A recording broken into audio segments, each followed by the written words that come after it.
두 번째 수업, 알코올 사용장애 남편이 달라졌어요입니다. 연세대 세브란스 병원 소화기내과 이혜원 교수님의 수업입니다. 담배만큼 끊기 어려운 것 바로 술인데요. 새해 초만 되면 올해는 정말 술 안 먹을게 라고 약속만 남발하는 남편들 참 많으시죠. 제 환자분 중에서도 술을 너무 사랑해서 끼니마다 소주를 반주로 드시던 60대 남성 환자분이 있었습니다. 지난번 외래 때 저에게 올해는 꼭 술을 끊겠다라고 당당히 약속을 하고 가셨는데 며칠 뒤 그분이 새벽에 응급실로 실려왔다는 연락을 받게 되었습니다. 상황을 알아보니까 집에 돌아가고 나서도 술을 지속적으로 드시다가 다량의 피를 토해서 응급실로 내원하신 거였습니다. 간 경변증의 합병증인 식도 정맥류 출혈이 생겨서 생명이 매우 위태로운 상황까지 갔었는데요. 다행히 응급 내시경을 통한 지혈로 위급한 고비는 넘겼지만 환자분은 물론 옆에서 지켜보던 가족분들까지도 정말 큰 충격을 받았습니다. 아니 왜 아니겠어요. 아니 술을 끊기로 하셨는데 또 술을 드셨고 그러니까요. 그리고 새벽에 그런 일이 벌어졌으니 가족들은 얼마나 놀라셨겠어요. 아유, 또 반주하시는 분들 많은데 새해는 좀 이렇게 금주를 좀 하셔야겠어요. 네, 맞습니다. 절제하지 못하는 음주는 본인뿐 아니라 가족과 주변 사람들에게까지 큰 고통과 부담을 줄 수 있습니다. 그런데 술은 담배만큼, 아니 그 이상으로 혼자 끊기가 어려워서 이렇게 심각한 상황까지 가더라도 못 끊는 경우가 참 많은데요. 알코올에 이미 뇌가 중독됐기 때문입니다. 앞에서 니코틴 사용 장애에 대해 알려주셨다면 저는 오늘 알코올 사용 장애가 무엇인지 이로 인해 생길 수 있는 간질환에 대해서 말씀드리려고 합니다. 그러니까 알코올 사용 장애라는 표현이 익숙하지 않은데 그게 알코올 중독이라고 보면 되겠죠? 알코올 사용 장애는 알코올 중독을 포함하는 좀 더 넓은 개념입니다. 일상적으로 허용되는 음주 범위를 넘어서 계속해서 과한 음주를 하게 되고 그로 인해 정신적, 신체적, 사회적 기능에 문제가 생기는 경우를 의미합니다. 말씀 주신 알코올 중독은 그 안에서도 술에 대한 의존이 더욱 심하고 단계가 심한 것을 의미하게 되는데요. 쉽게 말해서 술이 내 생활을 지배하기 시작하고 일상적인 생활까지 망가뜨리기 시작한 상태라고 이해하시면 되겠습니다. 그런데 안타깝게도 우리나라는 2023년, 2024년 2년 연속으로 알코올로 인해 병원을 찾은 환자 수가 6만 명을 훌쩍 넘어섰습니다. 그 중에서도 2024년 기준으로 50대, 60대 남성이 각각 1만 명 이상으로 전체 알코올 중독 환자의 3분의 1에 해당하는 수치로 집계가 되었습니다. 아니 그렇다는 건 우리나라의 중년 남성들이 이 알코올 중독, 알코올 사용 장애의 위험률이 매우 높다는 거잖아요. 네, 왜 그런 맞습니다. 건가요? 알코올 사용 장애 이유로는 크게 세 가지로 말씀드릴 수 있겠는데요. 생물학적, 심리적, 사회적 요인이 함께 작용하게 됩니다. 먼저 생물학적 원인으로는 전체 위험의 약 60%가 유전과 관련된 것으로 알려져 있습니다. 연구에 따르면 가족력이 있는 경우에 알코올 사용 장애 발생 위험이 3배에서 4배 정도 증가한다고 알려져 있고요. 예를 들어 아버지가 술로 고생하셨다 하는 분들이 자녀분들 역시 비슷한 시기에 음주 문제를 갖고 있는 경우가 참 많습니다. 그러니까 가족 중에 술을 즐겨 드시는 분이 있으면 아무래도 이제 없는 집안보다는 좀 접할 기회가 많으니까요. 네, 술에 쉽게 접하다 보니까 조금 더 위험도가 증가합니다. 두 번째 원인은 주로 심리적인 것인데요. 스트레스를 해소하고 불안한 마음을 없애기 위해서 술을 찾으면서 의존하게 되는 경우가 많이 있습니다. 회사 스트레스 때문에 한두 잔 시작했는데 이제는 술을 안 마시면 잠이 안 와요 하는 분들 있으시죠? 마지막으로는 이제 사회적 원인입니다. 지금 50대 이상인 남편분들, 특히 술을 권하는 직장 문화라든지 음주에 관대한 사회 분위기 속에서 직장 생활을 했던 분들인데요. 그래서 술은 사회생활의 일종이다라는 인식을 갖고 계시고 회식을 통해 폭탄주나 폭음을 자연스럽게 배우게 되는 경우가 참 많이 있습니다. 맞아요. 회식이 일의 연장선상이다 맞아요. 이런 얘기를 많이 했잖아요. 네, 특히 요즘은 은퇴 시기가 조금 빨라지면서 경제적 불확실성과 스트레스 때문에 술을 더 찾게 된다고 보고 돌고 있는데요. 실제로 많은 남성이 60세 전후로 실직이나 퇴직을 경험하면서 자존감이 떨어지고 그 스트레스를 술로 풀게 되는 경향이 높아진다라는 분석 결과도 있습니다. 그렇군요. 그런데 궁금한 게 술을 얼마나 먹어야 이걸 알코올 사용 장애라고 부르는 건지 제 주위에 많이는 아닌데 반주로 이렇게 즐겨 드시는 경우도 맞아요. 있거든요. 네, 앞서 이제 니코틴 장애처럼 여러 가지를 종합적으로 평가하게 되는데요. 바로 이런 오딧 검사라는 게 있습니다. WHO에서 만든 알코올 선별 검사인데요. 10개의 문항을 통해서 얼마나 음주를 자주 마시는지, 양이 얼마인지, 환자 통제를 할 수가 있는지, 건강 사회적으로 문제가 있는지 이런 것들을 종합적으로 평가를 하게 됩니다. 예를 들어 첫 번째 문제는 얼마나 자주 술을 마시는지, 양이 얼마인지, 그리고 해장을 위해서 또 술을 마시는지 이러한 문제들이 종합적으로 들어가 있는데요. 인터넷에 오딧 검사라고 검색을 하시면 자세한 항목과 점수가 나오니까 문항별로 체크해서 개선해 보는 거를 추천해 드립니다. 방송 전에 박철규 아나운서께서 검사지를 받아서 해보신 걸로 알고 있는데요. 예. 몇 점 혹시 나오셨나요? 1, 2번 넘어갈 때 점수가 높아서 조금 긴장했거든요. 근데 그 뒤로는 이제 없어가지고 제가 7점이 나왔습니다. 네, 7점 정도면 괜찮나요? 곧 아빠가 된다고 제가 들었는데 역시 예. 관리를 너무 잘하고 계십니다. 휴. 검사 결과가 남성은 10점, 여성은 6점 이상이면 위험 음주군으로 분류를 하게 되고요. 남성의 경우 19점, 여성의 경우 10점 이상이면 알코올 사용 장애 가능성이 높아서 전문 치료를 권고드립니다.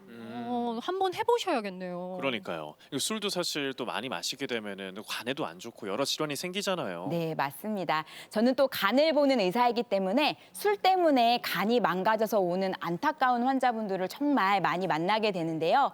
술을 필요 이상으로 장기간 마시게 되면 간에 지방이 축적되어서 알코올 지방간이 생기게 됩니다. 그림을 보시면 지방이 계속 쌓이게 되면서 간 세포에 염증이 발생하게 되는데요. 이러한 염증 과정은 손상을 일으켜서 거칠어지는, 간이 딱딱해지는 과정이 되게 됩니다. 제가 지난 강의에서 비알코올 지방간에 대해서 설명드렸는데 네. 알코올 지방간 역시 비슷하게 지방간염, 간경변증 단계를 거쳐서 간암으로까지 진행이 될 수 있습니다. 네. 근데 이거는 술 때문에 생긴 질환이잖아요. 그럼 혹시 술을 끊으면 다시 간이 좋아질 수 있는 건가요? 네, 다행히 알코올 지방간과 지방간염 초기 단계에서는 금주만으로도 간이 다시 정상 상태로 회복될 수가 있습니다. 알코올 지방간의 경우에는 2개월에서 3개월만 술을 끊으셔도 정상 간으로 돌아올 수 있습니다. 실제로 40대 직장인 환자 한 분은 알코올 지방간염으로 간 수치가 크게 올라서 제 외래를 내원하셨는데요. 몇 번의 실패 끝에 가족과 함께 금주를 결심하고 6개월 동안 술을 완전히 끊었습니다. 그 결과 혈액 검사에서 간 수치도 정상으로 돌아왔고 초음파에서도 지방간이 사라져서 제 외래 진료를 졸업한 분도 있습니다. 반면에 술을 끊지 않고 계속 드시게 되면 간이 딱딱해진다라고 말씀드렸었는데요. 간 경변증까지 진행된 단계에서는 금주를 시작해도 정상으로 회복이 되는 것은 어려운 경우가 많습니다. 그래서 경우에 따라는 간 이식이 필요한 상황까지 가기도 하는데요. 그런데 술로 인한 간질환 환자분들의 경우에는 오랜 시간 동안 반복된 음주와 치료 실패로 인해서 가족 간의 관계가 썩 좋지 않은 경우도 많이 있고요. 가족에게 이미 간 이식을 받은 후에도 술을 완전히 끊지 못해서 이식해준 간이 다시 망가져서 재이식을 기다려야 하는 상황도 있습니다. 아니, 실은 이식을 받는 사람도 해주는 사람도 진짜 큰일인데 그 맞아요. 간까지 망가지다니 가족이 아닌데도 이렇게 속상한데 이게 무슨 일이에요, 선생님? 네, 지켜보는 저도 참 안타까울 때가 많은데요. 또 술은 간뿐만이 아니라 위나 대장의 점막까지 손상시켜서 위암이나 대장암 같은 각종 암을 유발할 수가 있고요. 알코올 독성으로 인해서 뇌세포가 하나둘씩 손상되고 기억력이나 판단력이 저하되면서 알코올로 인한 치매로도 이어질 수가 있습니다. 문제는 대부분 초기 증상이 거의 없다는 것인데요. 술을 마시는 동안 우리 몸이 조용히 망가지기 시작하고 증상이 나타났을 때는 이미 되돌리기가 어려운 경우가 많이 있습니다. 네. 그러니까 건강 검진에서 혹시나 지방간이나 지방 간염이 발견된다면 또 금주를 하루빨리 하시는 게 좋을 것 같습니다. 만약에 이제 알코올 사용 장애를 극복하기 위해서 치료를 받고 싶어 한다면 어떤 식으로 좀 진행이 될까요? 네, 알코올 사용 장애에서 치료에서 가장 중요한 것은 바로 술을 끊는 것, 금주입니다. 보통 이제 내과나 가정의학과 또 정신건강의학과의 협진을 통해서 약물 치료와 상담 치료를 함께 받게 됩니다. 먼저 해독 치료 단계에서는 술로 인해 망가진 몸 상태를 회복시키고 금단 증상을 안정시키는 것이 최종 목표인데요. 이때 부족한 비타민이라든지 보충해준다든지 항불안제 등과 같은 약물 치료가 시행이 되게 됩니다. 만성적으로 알코올 사용 장애 환자의 경우에는 비타민 B1이 부족해질 수가 있는데 이로 인해서 신경 장애 등이 발생할 수가 있기 때문에 초기에 주사나 먹는 약을 처방하게 됩니다. 또 술을 끊게 되면 너무 불안해서 불안 증상이 올라와서 다시 술을 찾는 경우도 있거든요. 그래서 불안을 줄여주는 약물인 항불안제 약물 치료도 함께 시행이 되게 됩니다. 또 이후에는 술에 대한 갈망을 줄여주는 항갈망제를 같이 처방하기도 합니다. 와, 그러면은 만약에 상담 치료 같은 것도 좀 병행을 해서 좀 도움을 받을 수도 있는 거죠. 네, 약물 치료와 더불어서 상담 치료와 집단 치료 역시 매우 금주 동기를 강화시키는 데 중요합니다. 예를 들어서 정기적으로 상담을 받으면서 술을 마시고 싶어지는 상황이 생겼을 때 어떻게 넘길지 연습해 본다든지 비슷한 경험을 한 사람들과 모임을 통해서 서로의 경험을 나누고 지지를 받는 방식으로 그리고 술을 끊고도 일상으로 돌아갈 수 있도록 하는 재활 치료를 함께 진행하기도 합니다. 치료가 참 다양한데 금연은 앞서서 뭐 말씀하셨다시피 뭐 보건소에서도 뭐 도움을 좀 받을 수 있는데 금주 같은 경우에도 좀 그런 기관이 있습니까? 네, 있습니다. 보건복지부에서는 알코올 질환 분야의 전문성을 갖춘 의료기관을 알코올 전문 병원으로 지정한 곳들이 있는데요. 제 환자분 50대 남성 환자분은 여러 번 금주를 시도했다가 실패하면서 본인도 가족도 너무 지쳐 있던 상황에서 알코올 전문 병원에 입원해서 치료를 잘 받고 지금은 1년 넘게 금주를 유지하면서 직장과 가정생활 모두 안정적으로 유지 중에 있습니다.